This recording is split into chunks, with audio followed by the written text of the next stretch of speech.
हिवाळ्याच्या दिवसांमध्ये शरीराला गरमी देणारे पदार्थ खाण्याची प्रथा आहे. जसं की डिंक, ड्रायफ्रुट्स, मेथी हे पदार्थ आपल्या आहारांमध्ये जर आपण समाविष्ट केले तर आपल्याला थंडीचा त्रास होत नाही.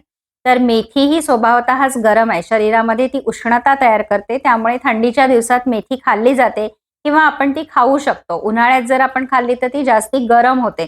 म्हणून हिवाळ्याच्या दिवसामध्ये मात्र मेथीचा वापर आपण करू शकतो.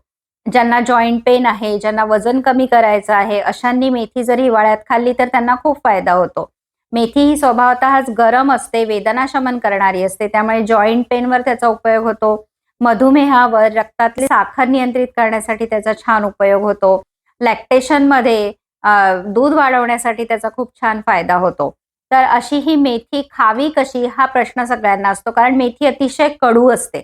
बरेच जण रात्री मेथीचे दाणे भिजवून सकाळी खातात, पण काही जणांना तशी खावल्या जात नाही. तर ती वेगवेगळ्या प्रकारे आपण खाऊ शकतो. मेथी दाणे पाण्यात उकळून ते पाणी आपण जेवणानंतर पिऊ शकतो. म्हणजे आपला पचन सुधारतं, वात कमी होतो आणि रक्तातलं कोलेस्ट्रॉलचं प्रमाण पण कमी होतं. मेथीची भाजी खाऊ शकतो, मेथीचे दाणे भिजवून त्याची भाजी खाऊ शकतो.